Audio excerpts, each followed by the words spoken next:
जे पूर्वीचं महाविकास आघाडी सरकारमध्ये जे स्थगिती सरकार म्हणून त्याचं नाव घेत होते लोक, त्या ठिकाणी सगळ्या स्थगित्या, सगळे स्पीड ब्रेकर काढून टाकले आम्ही आणि एक प्रगती सरकार, एक समृद्धी राज्याला आणणारं समृद्धी सरकार या ठिकाणी स्थापन झालेलं आहे आणि त्याचं काम वेगामध्ये सुरू आहे.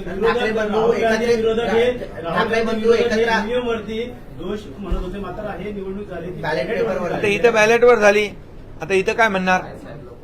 जिथे ईव्हीएमवर शंका घेतात, जेव्हा ते लोकसभा जिंकतात, इतर राज्याच्या निवडणुका जिंकतात, तेव्हा ईव्हीएम चांगलं असतं, निवडणूक आयोग चांगला असतो आणि जेव्हा हरतात तेव्हाच ईव्हीएम खराब, मग तिथं निवडणूक आयोगाला दोष देणं.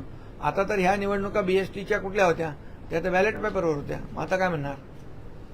बॅलेट पेपरवर काय आरोप करणार? त्यामुळे शेवटी हे महाराष्ट्रातल्या जनतेने ठरवलेलं आहे. बिलकुल यामध्ये महायुतीने जे केलेलं काम आहे त्याची पोचपावती विधानसभेत आम्हाला दिली. 232 आमच्या लाडक्या बहिणींनी एवढा मजबूत त्यांना खऱ्या अर्थाने की जे काही त्यांनी योजनेत खोडा घालण्याचा प्रयत्न केला, पण लाडक्या बहिणींनी 232चा मजबूत जोडा दाखवला. कारण 232 आमदार आले. आतापर्यंत कधी 232 आमदार महाराष्ट्रात आले नव्हते. त्यामुळे विकासाला महत्त्व, प्राधान्य दिलेलं आहे, कामाची पोचपावती दिलेली आहे आणि यापुढे येणाऱ्या निवडणुकांमध्ये देखील जनता कामाची पोचपावती देईल आणि विजय मिळेल. ठाकरे बंधू एकत्र आल्यानंतर मुंबईमध्ये ताकद ठाकरे बंधूंची वाढेल असं म्हटलं जात होतं. मात्र पहिलीच निवडणूक याला पराभवाला सामोरं जावं लागलंय ठाकरे बंधूंना. त्यामुळे मुंबई महापालिकेत देखील अशाच प्रकारे चित्र असण्याची शक्यता आहे. महायुती म्हणून काय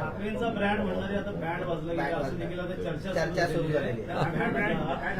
आता ब्रँडचा बँड वाजवण्याचं काम जनता करत असते. हे सर्व सामान्य जनता जनार्दनाच्या हातात असतं आणि त्यामुळे कोणी काही म्हटलं तरी सुद्धा शेवटी जनता ही सर्वात महत्वाची आहे आणि जनता ठरवत असते आणि म्हणून जनतेने जे ठरवलं ते आतापर्यंत झालंय. आणि म्हणून मी एवढंच सांगेन की विधानसभेच्या निवडणुकांमध्ये जनतेने निर्णय घेतला आहे, जनतेने आम्हाला पाठिंबा दिलेला आहे आणि म्हणून आम्ही 80 जागा लढून 60 जागा जिंकलो.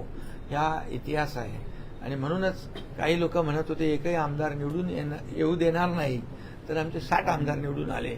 त्यामुळे येणाऱ्या महापालिका, स्थानिक स्वराज्य संस्था निवडणुका देखील महायुती प्रचंड मताधिक्याने जिंकेल हे आपण निवडणुकांमध्ये जनता दाखवून देईल. धन्यवाद. थँक्यू. महाराष्ट्रामध्ये पावसाने हाहाकार माजवलाय, शेताचं नुकसान झालंय, नदी नाले तुडून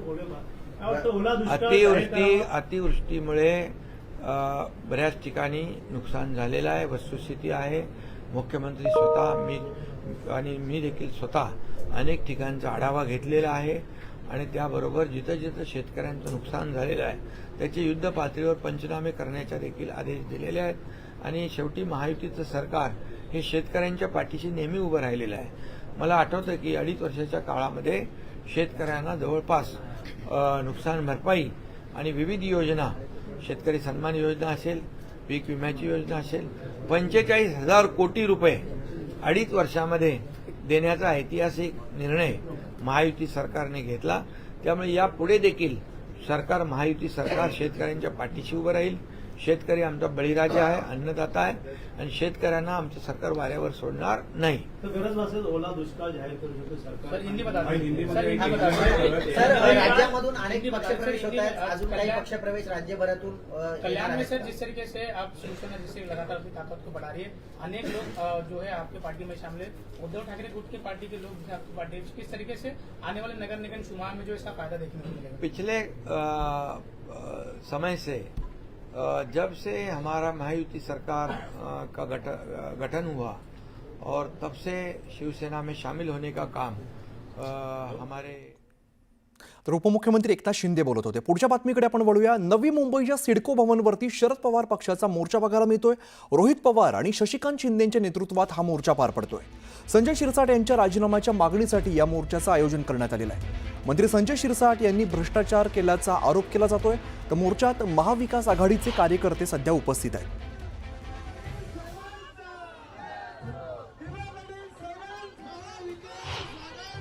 भूखंड विक्रमी दराने विकले जात आहेत. त्यात भूखंड खाजगी लोकांचे परत देण्यासाठी एक रॅकेट निर्माण झालेला आहे. असे अनेक प्रश्न आहे. स्थानिक भूमिपुत्रांना आज 12.5% आंदोलन करताय, पण तिकडे दखल घेतली जात नाही. जे भूखंड शिल्लक आहे त्यातून पैसे कमवण्याचा नवीन धंदा सुरू झालेला आहे, त्याच्या विरुद्ध आमचा लढा आहे. आज जो विषय आम्ही घेतलेला आहे तो 12.5% भूमिपुत्रांना न्याय द्यावा. ज्या पद्धतीने भूखंड बेकायदेशीर विकलेले आहेत त्याची चौकशी व्हावी. जे दोषी असतील त्यांच्यावर कारवाई व्हावी. त्यानंतर सिडकोने जी घरं बांधलेली आहे त्याची अवास्तव किंमत लावलेली आहे, ते दर कमी करण्यात यावे. संजय शिरसाट यांच्या राजीनाम्यासाठी या मोर्चा काढण्यात येतो. सिडको भवनवरती मवियाचा मोठा मोर्चा बघायला मिळतोय. मंत्री संजय शिरसाट यांनी भ्रष्टाचार केल्याचा आरोप सुद्धा करण्यात आलाय. दरम्यान या मोर्चामध्ये महाविकास आघाडीचे नेते बघायला मिळत आहेत. या मोर्चात महाविकास आघाडीचे कार्यकर्ते सहभागी झालेले आहेत.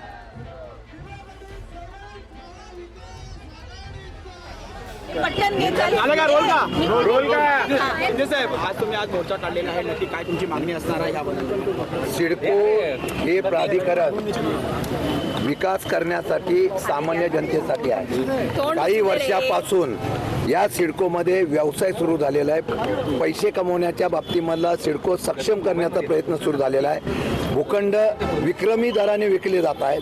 त्यात भूखंड खाजगी लोकांचे परत देण्यासाठी एक रॅकेट निर्माण झालेला आहे. असे अनेक प्रश्न आहे. स्थानिक भूमिपुत्रांना आज 12.5% आंदोलन करताय, पण तिकडे दखल घेतली जात नाही. जे भूखंड शिल्लक आहे त्यातून पैसे कमवण्याचा नवीन धंदा सुरू झालेला आहे, त्याच्या विरुद्ध आमचा लढा आहे. आज जो विषय आम्ही घेतलेला आहे तो 12.5% भूमिपुत्रांना न्याय. मोठ्या बातमीने आपण सुरुवात करूया. मुंबई पालिकेमध्ये निवडणुकींचा धुरळा बघायला मिळतो. तर बेस्ट पतपेढीच्या निवडणुकीनंतर दिनांक municipal corporation cooperative bank society limited यांची निवडणूक पार पडते आणि इतिहासात पहिल्यांदाच बाहेरील नेत्यांचं पॅनल मैदानात उतरलेलं आहे. महापालिका निवडणुकीमध्ये पहिल्यांदाच बाहेरच्या नेत्यांचं पॅनल मैदानात उतरलेलं आहे. सदावर्ते बच्चू कडू यांचं पुरस्कृत पॅनल आहे आणि प्रवीण दरेकर यांचं सुद्धा पॅनल मैदानामध्ये उतरलेलं आहे. प्रवीण दरेकर यांच्या पॅनलमध्ये आदित्य ठाकरेंचे निकटवर्तीय रिंगणात आहेत. तर बँक निवडणुकीमध्ये राजकीय पक्ष पॅनलला परवानगी नाही आहे आणि असं आढळल्यास पॅनल बाद होऊ शकतं. तर एकूण 6 पॅनल निवडणुकीच्या रिंगणात सध्या बघायला मिळत आहेत. 19 संचालक पदांसाठी 250 उमेदवार निवडणुकीच्या रिंगणामध्ये.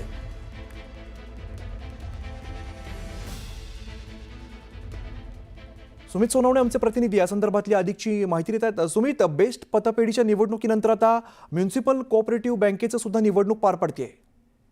देशाची आर्थिक राजधानी मुंबई महानगरपालिका आणि या मुंबई महानगरपालिकेचं अर्थकारण सांभाळणारी बँक दी म्युनिसिपल कोऑपरेटिव्ह बँक आणि या बँकेच्या संचालक पदासाठी निवडणुका होत आहेत. उद्या या निवडणुका आहेत. 61,000 सगळे मतदार मतदान करणार आहेत. पण यात एक मेख अशी आहे, आतापर्यंत प्रत्येक वेळेला जेव्हा निवडणुका व्हायच्या त्यावेळेला कर्मचाऱ्यांच्याच युनियन असायच्या किंवा कर्मचारी पॅनल असायचे. मात्र यंदाच्या निवडणुकीत तुरंत वाढली आहे, कारण यंदाच्या निवडणुकीमध्ये एकूण 6 पॅनल असताना या 6 पॅनलमध्ये बच्चू कडूंचं एक पुरस्कृत पॅनल आहे. त्याचबरोबर सदावर्त्यांचं एक पॅनल आहे. प्रवीण दरेकर यांचं देखील पॅनल आहे. मात्र प्रवीण दरेकर यांच्या पॅनलमध्ये आदित्य ठाकरेंचे जे निकटवर्ती आहेत प्रमोद सावंत, जे सिनेट सदस्य देखील राहिलेले आहेत, ते या मतदानावर प्रवीण दरेकर यांच्यासोबत उभे आहेत या पॅनलमध्ये. त्यामुळे चुरस वाढली आहे, कारण 5,000 कोटींपेक्षा अधिकचं दरवर्षीचं या बँकेचं टर्नओव्हर असतो. बँकेच्या सगळ्या उलाढाली असतात आणि त्यामुळे या बँकेवरती वर्चस्व मिळवण्यासाठी आता राजकीय पक्ष देखील पुढे आलेले दिसतात. दुसरं म्हणजे आणखी याच्यात एक अशी कर्मचाऱ्यांमध्ये चर्चा सुरू आहे. दरवर्षी 180 ते 180 लोक रिटायर्ड होत असतात आणि त्यानंतर निवृत्ती झाल्यानंतर 180 नवीन कर्मचारी भरती केले जातात आणि या सगळ्यामध्ये भ्रष्टाचार होतो आणि म्हणूनच या बँकेवर वर्चस्व मिळवण्यासाठी प्रत्येक राजकीय नेते पक्ष प्रयत्न करत असतात, अशी सध्या चर्चा या सगळ्या कर्मचाऱ्यांमध्ये आहे. आणि तसंच सध्या दिसतंय, कारण पहिल्यांदाच इतिहासामध्ये राजकीय अगदी त्यामुळे निवडणुकीत नेमकं काय होतं हे पाहणं महत्त्वाचं असेल. सुमित, धन्यवाद या सगळ्या सविस्तर माहितीसाठी.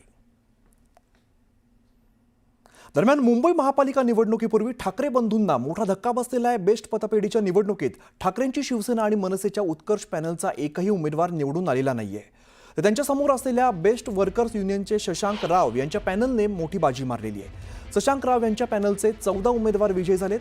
मात्र बेस्ट पतपेढीच्या निवडणुकीत चर्चा होती ती ठाकरे बंधूंचं उत्कर्ष पॅनल विरुद्ध प्रसाद लाड यांच्या सहकार समृद्धी पॅनलची.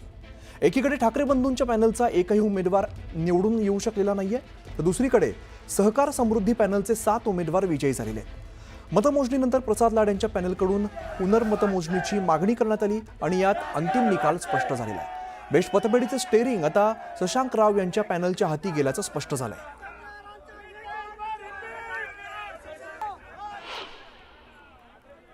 चार जागांवरती मतमोजणी पुनर्मतमोजणी सुरू आहे. पहिली गोष्ट तर 7 जागा मिळाल्या का 9 मिळाल्या का 21 मिळाल्या यापेक्षा ज्यांनी फार मोठा बोलबाला केला, ठाकरे ब्रँड म्हणून बोलबाला केला, मुंबई आमची, मराठी आमची, ही पतपेढी जिंकलो तर महापालिका आम्हाला मिळणारच, त्या ठाकरे ब्रँडचा पुरा धुवा उडवला आणि त्यांचा करेक्ट कार्यक्रम माझ्या माध्यमातून केला गेला आणि ठाकरे ब्रँडला 0 जागा मिळाल्या.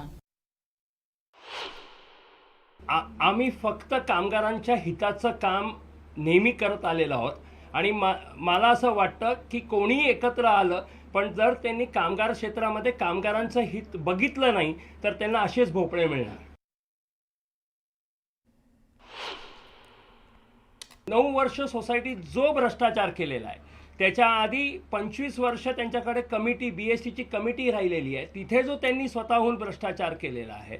आता जे मी बोललो ग्रॅज्युटीचे पैसे 3 वर्ष दिले गेलेले नाहीत रिटायर होऊन लोकांना, हा ग्रॅज्युटीचा पैसा ते जेव्हा कमिटीत होते, शिवसेनाकडे कमिटी होती त्यावेळेला ग्रॅज्युटीचा पैसा ज्याला हात लावायचं नसतं तो ग्रॅज्युटीचा पैसा त्यांनी त्यांच्या ठेकेदारांना आणि बाकी लोकांना वाटण्यामध्ये लावला आणि आज कामगारांना त्यांच्या हक्काची ग्रॅज्युटी मिळत नाही. तर मला असं वाटतं की सुहास सामंतांनी अशा गोष्टी बोलू नयेत. कर्मचारी जे त्यावेळेला 14,000 होते आज 45,000च्या वर पगार घेत आहेत. त्या याच्यासाठी माननीय देवेंद्रजी, माननीय आशिषजींनी त्यावेळेला सुद्धा आम्हाला मदत केली होती. तो एक भाग. दुसरा, आता कोविडचा भत्त्याचा विषय आहे. ज्या वेळेला कोविड महामारी आली, BSTच्या कर्मचाऱ्यांचा समावेश कोविड भत्त्या मिळणार नाही असं होतं, कारण ते फक्त सफाई कामगारांना मिळेल आणि मेडिकल स्टाफला मिळेल असं सांगितलं गेलं होतं. आम्ही त्यावेळेला देवेंद्रजी, आम्ही आंदोलन पुकारलं बेस्ट वर्कर्स युनियनने कोविडच्या याच्यामध्ये. टीकाही झाली की कोविडमध्ये तुम्ही आंदोलन पुकारलंय, पण देवेंद्रजी हे त्यावेळेला लीडर ऑफ ऑपोजिशन होते 2019मध्ये आणि त्यावेळेला त्यांची भेट घेतली आणि त्यांनी तातडीने इव्हन त्यावेळेला सुद्धा त्यांनी त्यांची भूमिका मांडली आणि 3-4 दिवसात आम्हाला कोविडचा भत्ता लागू केला गेला BSTच्या कर्मचाऱ्यांना.